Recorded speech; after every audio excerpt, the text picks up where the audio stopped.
Salut les champions des maths, bienvenue dans cette nouvelle exploration. Aujourd'hui, attention, accrochez-vous bien. On part pour une aventure incroyable dans le monde des nombres secrets. Oui, les nombres à virgule. Préparez-vous, notre mission est super importante. Alors, je vous présente Alix, notre héroïne du jour. Elle est bloquée devant une porte mystérieuse et pour l'ouvrir, il lui faut un code. Le défi, elle doit former le plus grand nombre possible avec les chiffres qu'elle a sous la main. Clairement, elle a besoin d'un petit coup de pouce. Alors, on est parti pour l'aider à craquer ce code? Bon, pour pouvoir aider Alix, il faut d'abord qu'on perce le secret de ces fameuses nombres à virgule. C'est un peu comme un langage caché, et c'est la clé qui va nous permettre d'ouvrir cette porte. Ok, alors on y va. Ces fameux nombres à virgule, on en voit un peu partout, mais au fond, c'est quoi exactement? On connaît par cœur les nombres entiers. 1, 2, 3, 10, 100. C'est super pratique. Mais imaginez un peu, on veut partager un gâteau, mesurer une table, et ça ne tombe pas pile poil. Les nombres entiers tout seuls, parfois, ils ne sont pas assez précis pour nous aider. C'est exactement ça. Regardez, c'est comme si on utilisait un bâton pour tout mesurer. Pour un gros tronc d'arbre, pas de souci. Mais si on veut mesurer quelque chose qui fait un peu plus que 2 bâtons, mais moins que 3, on est bien obligé de couper notre bâton en plus petits morceaux pour être plus précis. Et c'est là que toute la magie commence. Et en fait, regardez bien, on s'en sert tous les jours sans même y penser. Quand on va acheter du pain, par exemple. Les euros et les centimes, ce sont des nombres décimaux. 3 euros et 45 centimes, ça s'écrit 3,45 euros. Et oui, on est déjà des experts sans même le savoir. Alors voilà la définition super simple à retenir. Un nombre décimal, c'est juste un nombre avec une virgule. La partie avant la virgule, on l'appelle la partie entière. C'est comme nos bâtons complets. Et la partie après la virgule, c'est la partie décimale, comme nos petits morceaux de bâton. Bon, maintenant qu'on sait ce que c'est, il nous faut un outil pour ne jamais se perdre dans ce nouveau monde. Un genre de carte au trésor secrète qui va nous montrer le chemin. Parce que, soyons honnêtes, entre les chiffres avant la virgule, ceux d'après, on peut vite s'en mêler les pinceaux. Comment on fait pour savoir qui est qui et qui fait quoi? Eh bien, là voilà, notre carte au trésor. C'est le tableau de numération. Cet outil est juste génial. Avec lui, on va pouvoir lire et comprendre n'importe quel nombre décimal sans jamais se tromper. Alors, comment ça marche cette carte? C'est très logique.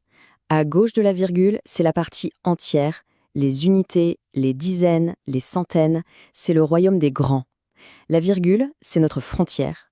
Et à droite, c'est la partie décimale, le monde des petits morceaux, les dixièmes, les centièmes.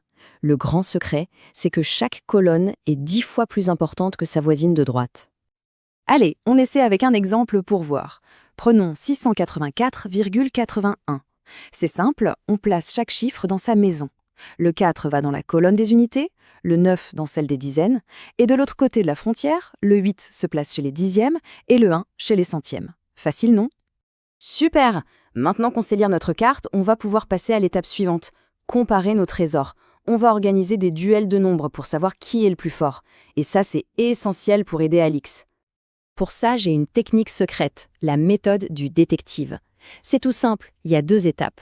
D'abord, on regarde la partie entière. S'il y en a une plus grande que l'autre, hop, c'est gagné, le duel est fini.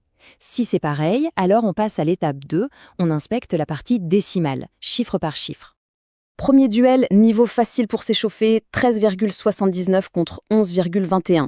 On regarde les parties entières, 13 d'un côté, 11 de l'autre. Bon, il n'y a pas photo, 13 est plus grand que 11.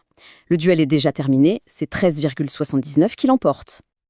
Ouh là là, mais attention, parfois les nombres sont un peu plus malins. Ils adorent nous tendre des pièges. Alors, concentration pour le prochain duel. Et voici le duel difficile. Qui est le plus grand entre 11,2 et 11,201? Attention, c'est un piège classique. Les parties entières sont les mêmes, 11. On pourrait se dire « Ah, 11,201, plus de chiffres, donc il est plus grand. » Mais non, ce n'est pas si simple. Mais pas de panique, j'ai l'astuce secrète pour déjouer ce piège. C'est l'astuce des zéros inutiles.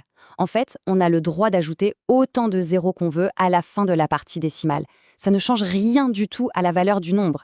Ça nous aide juste à mieux comparer. Donc notre 11,2, on peut l'écrire 11,200. Et maintenant, regardez comme c'est facile.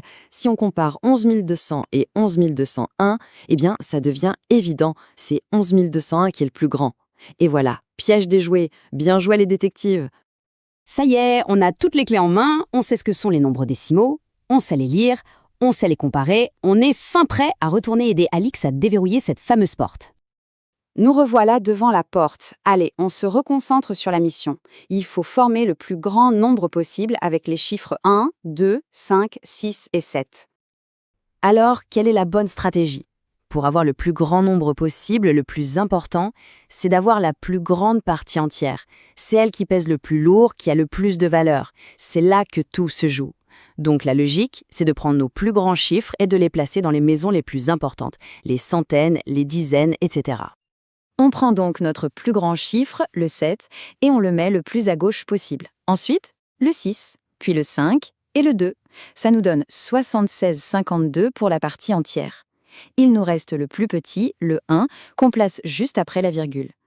Le code secret est donc 76,52,1. Et voilà, la porte s'ouvre, mission accomplie. Allez, un petit mémo rapide de notre mission. Pour comparer deux nombres, on regarde d'abord la partie entière. Si c'est pareil, on regarde après la virgule. On se méfie des pièges en utilisant notre super astuce des zéros unitiers. Et le grand secret à ne jamais oublier, plus un chiffre est à gauche, plus il est fort. Un grand bravo pour cette mission. On est devenus de vrais explorateurs des nombres décimaux. J'espère que cette aventure a plu et que tout est bien clair maintenant.